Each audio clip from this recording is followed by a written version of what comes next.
steer myself towards my goals. Okay, as we were talking about before, self-awareness is really about learning to read your body cues and understand what they're trying to tell you, understand your emotions, and then understanding what's driving your emotions. That's going to be the key.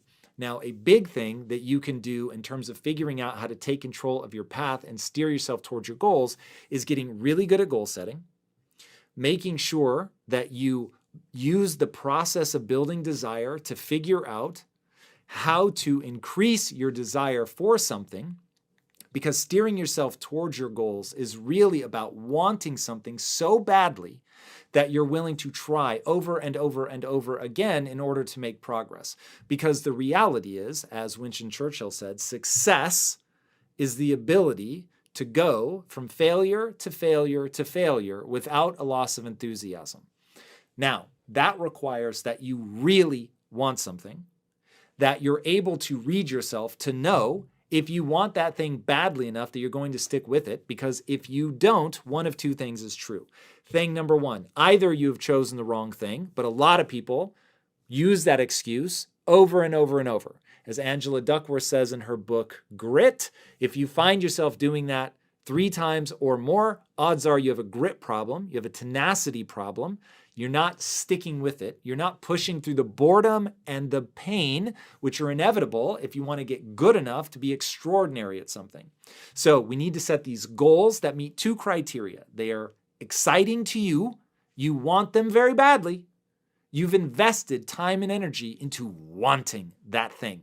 And it needs to be based on something real. It's very hard to turn an ember into a raging inferno when there was no real ember there to begin with. So it needs to be something that is legitimately interesting to you, and then you're going to fan those flames and really build emotional importance and emotional resonance around this thing.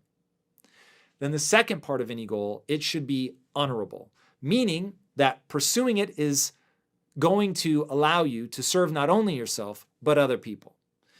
Now, the great news is that because we are a social creature, the more that you do that, the more that you're pursuing something that allows you to elevate yourself, yes, but other people, most importantly. Now, Mother Nature has just put a reward into your brain. When you do that, I promise you will feel better. I promise it is just the way that we're wired. When you serve other people, you will feel better.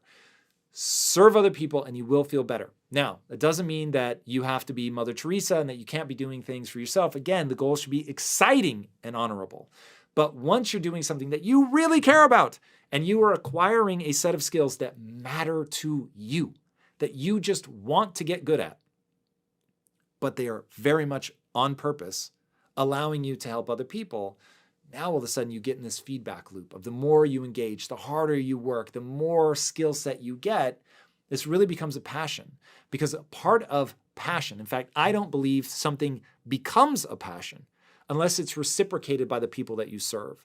And so when you're doing something that really allows you to light other people on fire, and look, that could be building toy models in your house. But if nobody ever gets to enjoy those toy models, the odds of that really becoming this self-reinforcing behavior are very slim. We all want to create something that we share with somebody else and it gets appreciated by them. It brings a smile to their face. And it could be that simple. Maybe what you create just makes other people happy. But in doing that, you connect to other people. You're elevating other people. You're engaging.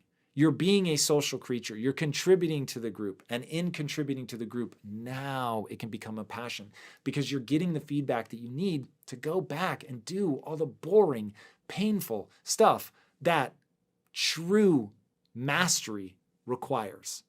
And if you want to achieve your goals, mastery and desire are going to be the 2 most critical components next to clarity. You need to know where you're going. You need that magic trifecta. What, how much, by when.